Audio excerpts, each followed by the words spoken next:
Hello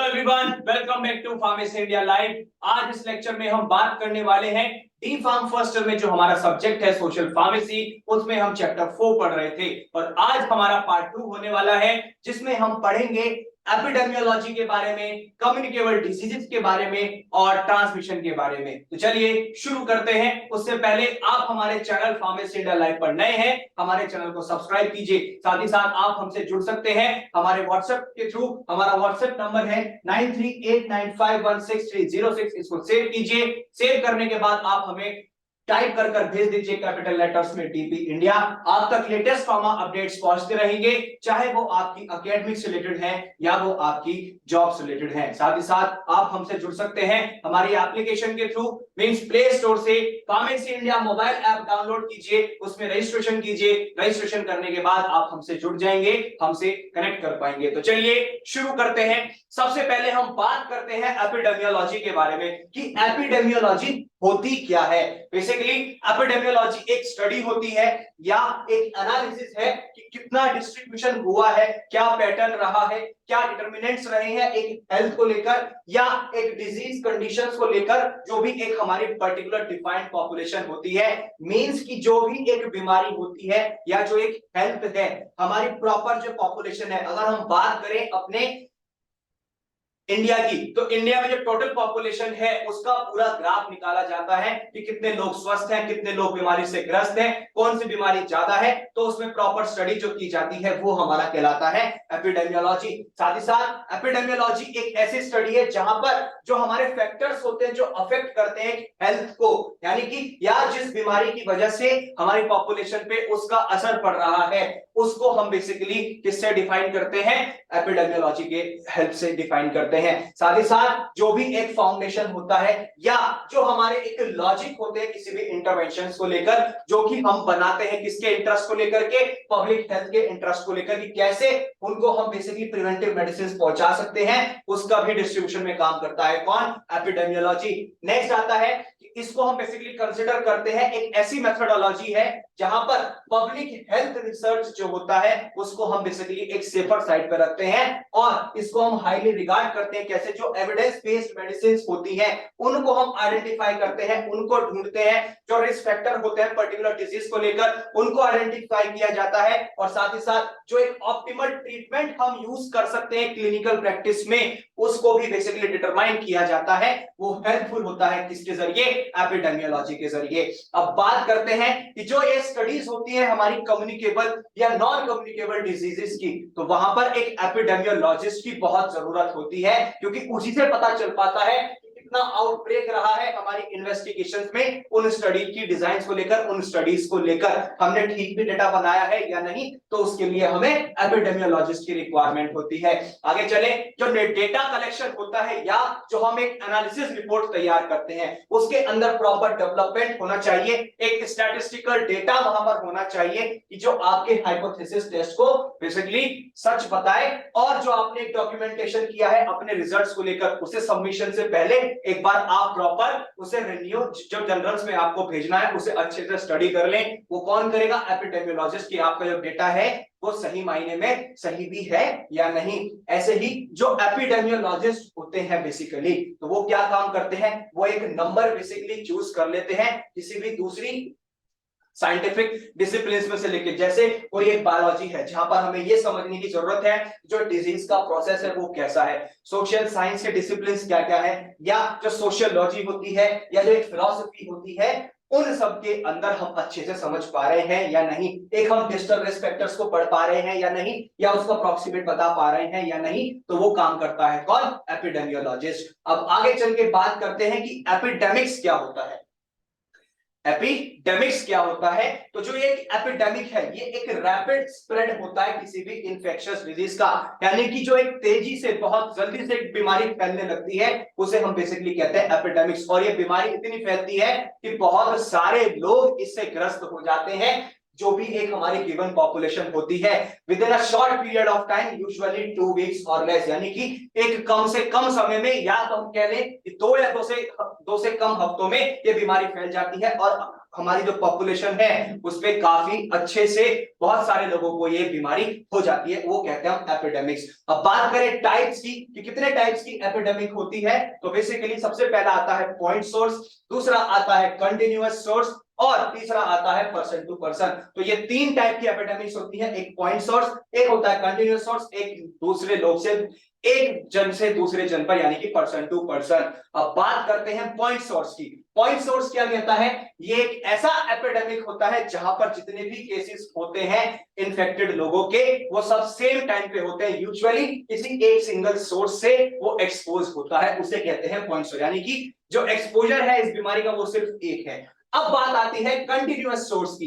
ये एक ऐसा एपिडेमिक होता है जहां पर जो एक हमारा कोजल एजेंट, यानी कि जिसकी वजह से ये बीमारी हुई है, जिसकी वजह से ये इन्फेक्शन हमें हुआ है, जैसे पॉल्यूटेड ड्रिंकिंग वाटर या स्पॉइल्ड फूड, ये एक इन्फेक्टिंग लोग के जरिए आता है और जो भी इसके कांटेक्ट में आते हैं वो सब बेसिकली एक्सटेंड हो जाते हैं पीरियड ऑफ टाइम में। एक इन्फेक्टेड पर्सन के कांटेक्ट में अगर दूसरा कोई अनइन्फेक्टेड, यानी कि एक हेल्दी इंसान आया, स्वस्थ इंसान उसके कांटेक्ट में आया, तो वो भी इस बीमारी से ग्रस्त हो सकता है। अब बात आती है पर्सन टू पर्सन, यानी कि एक ऐसा एपिडेमिक जहां पर जो कॉजल एजेंट होता है, जो ट्रांसमिशन होता है इस बीमारी का, यानी कि जो ये जाती है, ये बीमारी फैलती है, वो एक लोग से, एक जन से दूसरे जन पे ये फैलती है, जहां पर बेसिकली जो एक एपिडेमिक है इसको अलाउ कर देता है, जो एक तरीके से ये फंक्शन जो होता है हमारा रैपिड स्प्रेड का, बेसिकली वो बढ़ता चला जाता है और एक कम समय में जब लोग एक दूसरे कांटेक्ट में आते हैं, आम जन जब एक दूसरे कांटेक्ट में आते हैं, हेल्दी वन जो है अगर कांटेक्ट में जाएगा किसी अनहेल्दी पर्सन के जो इन्फेक्टेड है, तो बहुत जल्दी से ये बीमारी फैलती चली जाएगी, जैसे कोरोना वायरस था। अब बात करते हैं एम्स ऑफ एपिडेमियोलॉजी कि सिद्धांत क्या है इस एपिडेमियोलॉजी का, मेन पर्सपेक्टिव क्या है इस एपिडेमियोलॉजी का। सबसे पहले हम बात करें तो जो एम है एपिडेमियोलॉजी का वो ये था कि जो हमारे फैक्टर्स होते हैं, जो एक ग्रुप है हमारे एनवायरमेंट का, जहां पे बेसिकली हमारी जो डिजीज है वो ससेप्टेबल ज्यादा हो रही है या कम हो रही है, उसको हम डिटरमाइन कर सके, वो फैक्टर्स हम निकाल सके। तो जो इंपॉर्टेंट यूजेस है एपिडेमियोलॉजी के वो क्या है, सबसे पहला जो एक हिस्टोरिकल स्टडी होती है किसी भी हेल्थ को लेकर हमारी कम्युनिटी में, उसके बारे में पढ़ना, और साथ ही साथ जो इतने लोग हमारे उससे ग्रस्त होते हैं, उस बीमारी से जितनी पॉपुलेशन हमारी अफेक्ट होती है उसका प्रॉपर डेटा स्टडी करना, साथ ही साथ जो इंडिविजुअल चांसेस हैं जो सर्वाइवल हो पाएगा ठीक से या नहीं, और जो रिस्क फैक्टर होते हैं उस डिजीज को लेकर उन सब के बारे में एक एस्टिमेट रिपोर्ट तैयार करना, वो भी एक मेन होता है एपिडेमियोलॉजी का। नेक्स्ट आता है जो एक सिंड्रोम्स होते हैं जिनकी वजह से बीमारी हो जाती है, क्या रिस्क फैक्टर्स हैं, कैसे इसका डिस्ट्रीब्यूशन हुआ है, क्लिनिकल फिनोमेना हमारा क्या होने वाला है, उस सब के बारे में पूरी स्टडी करना पॉपुलेशन पे एपिडेमियोलॉजी का एक मेन सिद्धांत है। लास्ट आता है जहां पर हम स्टडी करते हैं कि कितने टाइप्स की डिजीज हैं और हमारी कम्युनिटी पे क्या असर पड़ रहा है उनका, उसके बारे में प्रॉपर स्टडी करना, उसके बारे में इंफॉर्मेशन गैदर करना, वो भी काम होता है किसका, एपिडेमियोलॉजी का। अब बात आती है, आगे बात करें major areas of epidemiology study कि मेजर एरियाज कौन कौन से होते हैं जहां पर हम एपिडेमियोलॉजी स्टडी करते हैं। तो इसके अंदर आता है बेसिकली डिजीज कॉजेशन, यानी कि किस कारण से ये बीमारी हो रही है। नेक्स्ट आता है ट्रांसमिशन, कैसे ये बीमारी फैल रही है। उसके बाद आता है आउटब्रेक इन्वेस्टिगेशन, जब ये बीमारी फैल रही है तो पूरा इन्वेस्टिगेशन रिपोर्ट तैयार करना।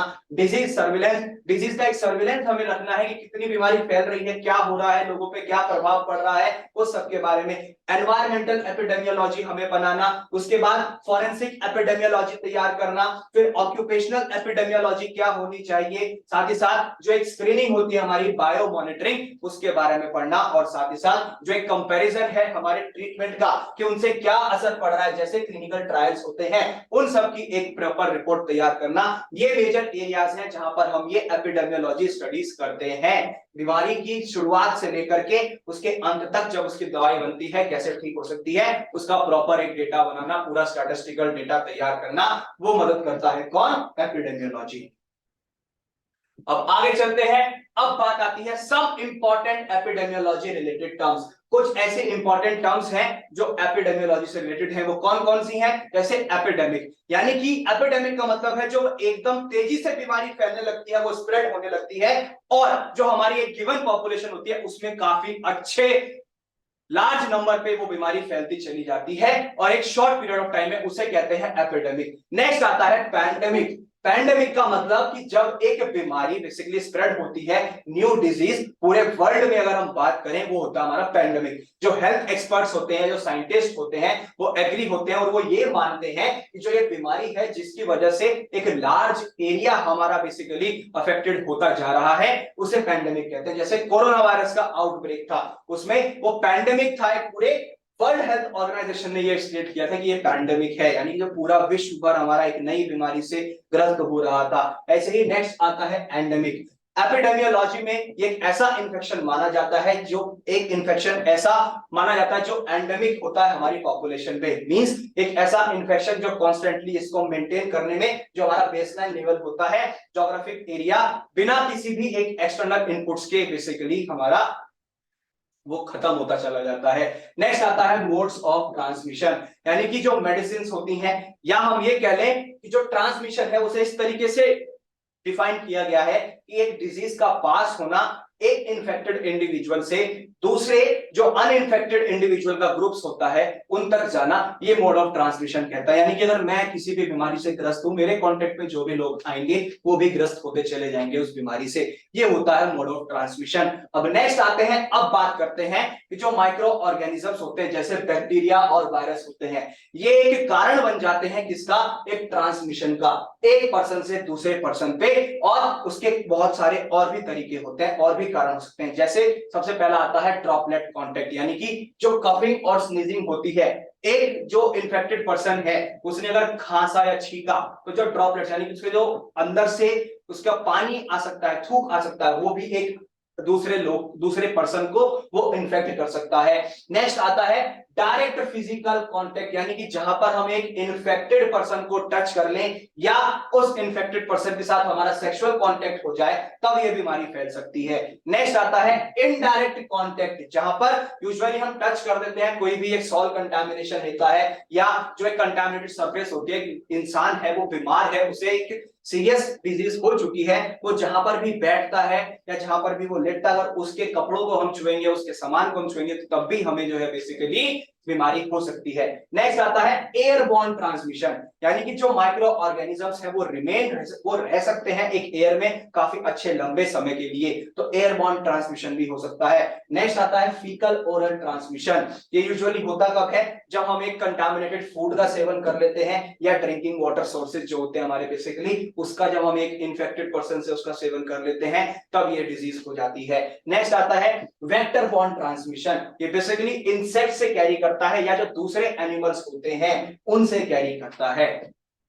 वो कहलाता है वेक्टर बॉर्न ट्रांसमिशन। अब बात करते हैं नेक्स्ट क्वारंटीन की। क्वारंटीन का मतलब जहां पर एक सेपरेट या एक रेस्ट्रिक्टेड मूवमेंट जो होती है बेसिकली लोगों की, उसको हम बंद कर देते हैं। जब कोई भी एक इंसान किसी को सीरियस डिजीज हो जाती है, तब हम ये बेसिकली क्वारंटीन स्टार्ट करते हैं। ऐसे ही आइसोलेशन, जहां पर हम सेपरेट करते हैं सिक लोगों को, यानी जो बीमार होते हैं, कैसे? एक कंटेजियस डिजीज से, कि जिससे कि उससे दूसरे लोग उससे बीमार ना पड़ जाएं, उसे आइसोलेशन कहते हैं। नेक्स्ट आता है इंक्यूबेशन पीरियड, मतलब कि जहां पर जो एक इन्फेक्शन का टाइम है बेसिकली उसका हम एक इलनेस ऑनसेट जो होता है वो डिसाइड करते हैं। एक इंक्यूबेशन पीरियड को बेसिकली हम ये कह सकते हैं डायरेक्टली ट्रांसमिशन जो इन्फेक्शियस डिजीज का है, वो बेसिकली उसको अगर हम बंद कर दें, टाइम पीरियड को बेसिकली उसे स्टोर करके रख दें, तो ये बीमारी बहुत जल्दी ठीक हो सकती है। जैसे कोरोना वायरस था, तो हम हफ्ते भर से 21 दिन तक का एक उसका बेसिकली हम क्वारंटाइन पीरियड कर रहे थे, इंक्यूबेशन पीरियड कर रहे थे कि इतना समय तो ये रहने वाला है, इसको अगर हम अलग बंद करते हैं इस इंसान को, मतलब कि उसे अलग आइसोलेट करके रखते हैं, तो जल्दी ठीक हो जाएगा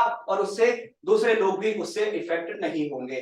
नेक्स्ट आता है कॉन्टैक्ट ट्रेसिंग। कॉन्टैक्ट ट्रेसिंग का मतलब ये एक ऐसा प्रोसेस है जहां पर हम एक असेसमेंट करते हैं, आइडेंटिफिकेशन करते हैं और मैनेज करते हैं कि लोग जो एक्सपोज हुए हैं किसी भी डिजीज से, उनको कैसे हम एक ट्रांसमिशन से बचा सकते हैं, कैसे हम एक बीमारी से बचा सकते हैं, वो आता है हमारा कॉन्टैक्ट ट्रेसिंग में। अब आगे चले, अब बात करते हैं कम्युनिकेबल डिजीजेस की। कम्युनिकेबल डिजीज का मतलब क्या होता है कि एक ऐसी बीमारी होती है बेसिकली जिसको हम ऐसे डिफाइन करते हैं कि जो लोग इससे ग्रस्त हो जाते हैं, चाहे वो इंसान है, जानवर है या पेड़ पौधे होते हैं, तो ऐसी कंडीशन जहां पर हम बॉडी को या माइंड को अपने काम से नॉर्मली उसको प्रिवेंट करते हैं उस बीमारी से। साथ ही साथ जो एक प्रॉब्लम है लोगों में बहुत जल्दी बढ़ती जाती है, जो एक ग्रुप होता है, हमारा ऑर्गेनाइजेशन होता है या जो सोसाइटी है, वो बेसिकली इसको नहीं रोक पाती है चाह कर भी।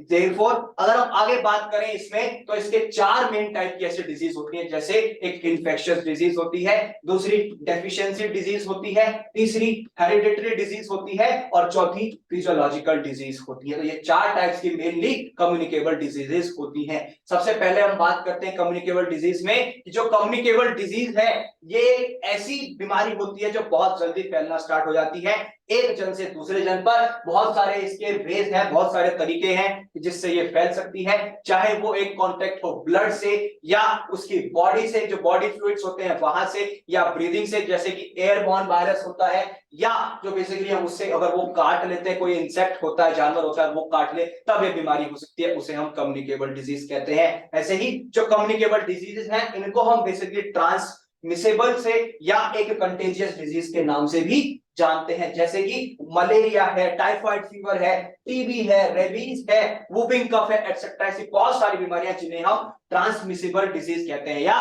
कंटेजियस डिजीज कहते हैं, और कम्युनिकेबल डिजीज तो कहते ही कहते हैं। यानी कि कम्युनिकेबल डिजीज के 2 नाम और होते हैं, ट्रांसमिसिबल डिजीज और कॉन्टेजियस डिजीज। अब बात करते हैं नेक्स्ट क्लासिफिकेशन ऑफ कम्युनिकेबल यानी कि इन्फेक्शियस डिजीजेस का। क्लासिफिकेशन क्या है? तो सबसे पहला on the basis of agents, agents के बेसिस पे, ऑर्गेनिजम्स के बेसिस पे से क्लासिफाई किया गया है कि किसकी वजह से ये इन्फेक्शन होता है, या ये इन्फेक्शियस डिजीज जो हमारी क्लासिफाई हुई है वो कैसे। सबसे पहला है बैक्टीरियल डिजीज, यानी कि एग्जांपल की बात करूं तो कॉलेरा आता है, डिप्थीरिया आता है, प्लाग आता है, लेप्रोसी आता है।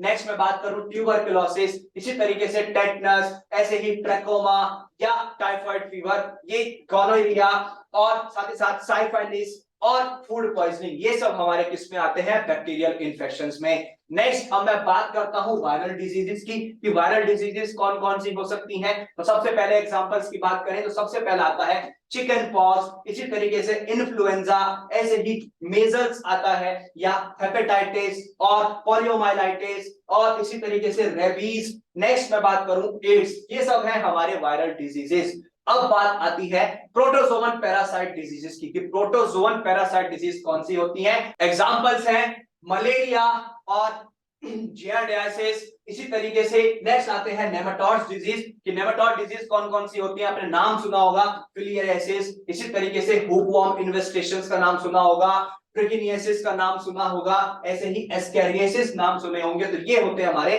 Nematodes diseases. अब बात आती है ट्रांसमिशन की, कि ट्रांसमिशन क्या होता है। बेसिकली जो ट्रांसमिशन होता है किसी भी एक इन्फेक्शियस डिजीजेस का, वो इस तरीके से हो सकता है कि एक या एक से ज्यादा जो डाइवर्स पाथवे होते हैं वो इसके अंदर इन्वॉल्व हो सकते हैं, चाहे वो हमारा फिजिकल कांटेक्ट हो किसी भी एक इन्फेक्टेड इंडिविजुअल से, या ये इस तरीके से भी इन्फेक्टिंग एजेंट हो सकते हैं कि वो एक लिक्विड्स के थ्रू, खाने के थ्रू, या जो बॉडी फ्लूइड्स होते हैं, या जो कंटामिनेटेड ऑब्जेक्ट्स होते हैं, एयरबॉर्न इनहेलेशन हो सकता है, या हमारा वेक्टर बॉर्न स्प्रेड जो होता है, ये इसकी वजह से भी ट्रांसमिशन हो सकता है किसी भी इन्फेक्शियस डिजीज का। कांटेक्ट की बात करें तो डायरेक्ट कांटेक्ट में सबसे पहले आता है, कुछ डिजीज हमारी ऐसे ट्रांसमिट होती हैं कि एक जन से दूसरे जन पर, जिसे हम डायरेक्ट कांटेक्ट कहते हैं, जैसे स्कूल सोर्स होते हैं, या कंजक्टिविटिस होता है, सेक्सुअली ट्रांसमिटेड डिजीज होता है जो बेसिकली स्प्रेड होता है। जो एक हम बात करें कि जब हम पर्सनल प्रोटेक्टिव मेजर्स यूज नहीं करते हैं व्हाइल हैविंग इंटरकोर्स, तो तब हमें ये बेसिकली एसटीडीज हो सकती हैं। इसी तरीके से डायरेक्ट कांटेक्ट ट्रांसमिशन में अगर मैं बात करूं तो यहां पर इमीडिएट कांटेक्ट जो होता है बेसिकली 2 लोगों के बीच में, चाहे वो एनिमल्स ही क्यों ना हो, तो बेसिकली वहां पर भी ये पॉसिबिलिटी है कि सेक्सुअली ट्रांसमिटेड डिजीज हो जाए या डायरेक्ट कांटेक्ट से कोई भी इन्फेक्शियस डिजीज हो जाए। इनडायरेक्ट कांटेक्ट ट्रांसमिशन की बात की जाए तो मींस कि जहां पर फोमाइट्स यानी कि जो एक ऑब्जेक्ट है वो हमारा बन जाता है कंटामिनेटेड जब भी उसे हम टच करते हैं, जैसे जो फोमाइट है, यानी कि ये एक बेसिकली स्प्रेड होती है कैसे, जब उस ऑब्जेक्ट को हम टच करते हैं यानी कि छूते हैं। बहुत सारे जर्म्स ऐसे होते हैं जो एंटर करते हैं हमारे मुंह के थ्रू, हमारी नाक के थ्रू, या हमारी आंख के जरिए। तो ये बेसिकली करते क्या है, ये इन्फेक्शन या बीमारी कर देते हैं। लेकिन बहुत सारे ऐसे भी हमारी एक डिजीज के मेथड्स हैं जो हमारी स्प्रेड होती है। एक डायरेक्टली स्किन टू स्किन, एक स्किन से दूसरी स्किन पर भी ये ट्रांसफर हो सकती है। जैसे मैं बात करूं वेक्टर की, तो जैसे इन्फेक्टेड मॉस्किटोज होते हैं या माइट्स होती हैं, फ्लाइज होती हैं, या और भी बहुत सारे ऐसे इंसेक्ट्स होते हैं जो एक डिजीज को ट्रांसमिट कर सकते हैं अपने से किसी भी ह्यूमन में थ्रू देयर बाइट्स और by contaminating food and water. Examples की मैं बात करूं, इन शॉर्ट में मैं कहूं, एक स्किन टू स्किन नाम आया मींस अगर कोई इन्फेक्टेड पर्सन है, उसके ऊपर कोई भी इंसेक्ट बैठा, चाहे वो मक्खी थी, मच्छर था, उसने उसको काटा, उससे जो भी उन्होंने अपना एक न्यूट्रिशन लिया, वो जब हमारे ऊपर आके बैठेगा, जब एक हेल्दी बन के ऊपर जाकर वो बैठ जाएगा, तब भी ये डिजीज ट्रांसमिट हो सकती है। एग्जांपल की बात करें तो रोज रिवर वायरस होता है, ऐसे ही स्क्रब टाइफस हो सकता है, डेंगू फीवर होता है, इसी तरीके से गैस्ट्रोइंटेस्टाइनल इलनेस होती है। तो ये बेसिकली हमारे एग्जांपल आते हैं वेक्टर में।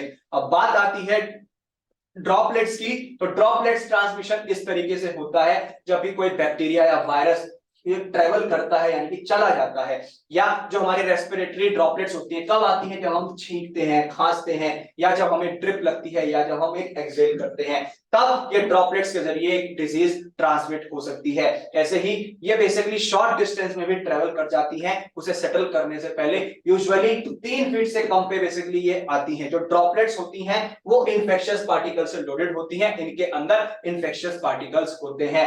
नेक्स्ट, ये स्प्रेड कर सकती है डायरेक्टली, अगर कोई हमारे बहुत ज्यादा क्लोज है और उसने छींका खांसा, तो वो एक हेल्दी पर्सन को वो बीमारी हो सकती है। ऐसे ही बहुत सी बार ये फोमाइट्स की वजह से भी हो जाती है, जो हमारे इंसेक्ट्स होते हैं उनकी वजह से भी ये हो जाते हैं। नेक्स्ट आता है जो ड्रॉपलेट्स, जो ड्रॉप्स होती हैं, अगर वो हमारे हाथ पे या टॉयज पे या टेबल्स पे, मैट्स पे या अदर सरफेसेस पे जहां पर भी कभी कभार ये गिर जाती हैं, और वो अगर कुछ घंटे के लिए वहां पर रुक जाए, तो वहां पर एक इन्फेक्शियस हो सकता है, और मतलब कि वहां पर एक बीमारी पनप सकती है। जब हम उसे छुएंगे तो हमें वो बीमारी हो सकती है।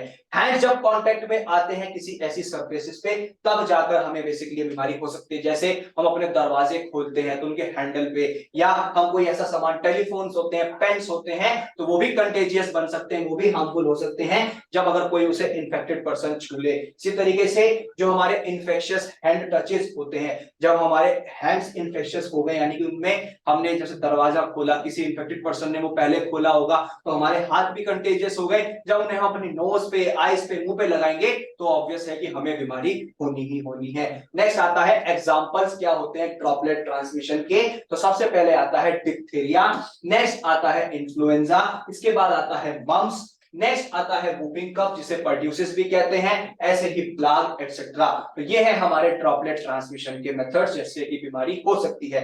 अब बात करें spread from faeces to mouth, यानी कि ये फीसिस टू माउथ भी हमें बेसिकली ये हो सकते हैं। कैसे? जो गैस्ट्रोइंटेस्टाइनल इलनेस हो जाती है बैक्टीरिया की वजह से, वायरस की वजह से, या पैरासाइट्स की वजह से, तो ये बेसिकली होती कब है? जब कुछ जर्म्स हमारे फीसिस में होते हैं, और जब कोई अपने हाथ वहां पर लगा लेता है, या समवन एल्स माउथ, जिसको बेसिकली पहले से कुछ बीमारी, तो उसका हाथ दूसरे के मुंह पे चला जाता है, तब ये हो सकती है। जैसे सैल्मोनेला टाइफस होता है, या हेपेटाइटिस ए होता है। इसी तरीके से जब एक हम किसी के बॉडी सिक्रीशंस के कांटेक्ट में आते हैं, स्पेशली ब्लड के, तब ये हो सकती है। जैसे डायरेक्ट कांटेक्ट अगर किसी के ब्लड से हो जाए, तो वो इन्फेक्शन बहुत जल्दी स्प्रेड हो सकता है, जैसे हेपेटाइटिस बी होता है। और यूरिन की वजह से भी इन्फेक्शन हो सकता है, यूरिन भी हमारा इन्फेक्शियस हो सकता है। अब बात करें एयरबॉर्न ट्रांसमिशन की, कि एयरबॉर्न ट्रांसमिशन में क्या होता है। यहाँ पर जो बैक्टीरिया होते हैं बेसिकली, या जो वायरस होते हैं, ये ट्रेवल करते हैं डस्ट पार्टिकल्स के थ्रू, या कुछ हमारे स्मॉल रेस्पिरेटरी ड्रॉपलेट्स होती हैं उनके थ्रू भी ये ट्रेवल कर जाते हैं, जिससे कि एक हमारे खांसी जब होती है, या कोई छींकता है, या कोई हंसता है, कोई सांस लेता है, तब ये बेसिकली एयरबोर्न ट्रांसमिशन हो सकता है। जब बहुत लंबे समय के लिए एयर में पहले से ही यहाँ पर कोई इनविजिबल स्मोक है, या वहां पर बेसिकली कोई एयर करंट्स ट्रेवल कर रहे हैं जहां पर यह माना जाता है कुछ डिस्टेंसेस पे, तो तब भी ये एयरबोर्न ट्रांसमिशन आ सकता है। जो ड्रॉपलेट्स होते हैं उनके अंदर बेसिकली इन्फेक्शियस पार्टिकल्स होते हैं, तभी तो ये एयरबोर्न ट्रांसमिशन कहलाया। साथ ही साथ कोई खांसता है या कोई छींकता है, कोई इन्फेक्शियस पर्सन अगर ये काम करता है और उसके कॉन्टेक्ट में कोई और उसके कांटेक्ट में कोई एक हेल्दी पर्सन खड़ा है, अनइंफेक्टेड पर्सन खड़ा है, तो उसको लाजमी है कि ये एयरबोर्न ट्रांसमिशन हो सकता है। नेक्स्ट बात करें एग्जांपल्स क्या है एक रेस्पिरेटरी डिजीज के, तो सबसे पहले आता है कॉमन कोल्ड, खांसी जुकाम जो हो जाता है नॉर्मल, इन्फ्लुएंजा आता है, चिकन पॉक्स हो जाते हैं, मेजल्स हो सकता है, और साथ साथ वूपिंग कफ जिसे पर्ट्यूसिस कहते हैं। तो ये एग्जांपल है रेस्पिरेटरी डिजीजेस के। अब बात करें examples of common infections spread by airborne transmission. Airborne transmission के जरिए ऐसी कौन कौन से इन्फेक्शंस हो सकते हैं, तो एग्जांपल्स हैं चिकन पॉक्स हो जाता है, इन्फ्लुएंजा हो जाता है, इसी तरीके से स्मॉल पॉक्स जो होते हैं वो हो जाते हैं, टीबी जिसे ट्यूबरक्लोसिस कहते हैं, hepatitis A virus airborne disease के जरिए हो सकता है, टेप वॉर्म्स हो सकते हैं। ये बहुत सारे ऐसे एग्जांपल्स हैं जो एयरबोर्न ट्रांसमिशन के जरिए हो सकते हैं। तो ये था पूरा लेक्चर जहां पर हमने पढ़ा कम्युनिकेबल डिजीजेस के बारे में, ट्रांसमिशन के बारे में और एपिडेमियोलॉजी के बारे में। होपफुली आपको सारे टॉपिक्स क्लियर हुए होंगे, आपको समझ आया होगा। इसी तरीके की मोर अपडेट्स के लिए बने रहिए फार्मेसी इंडिया लाइव के साथ।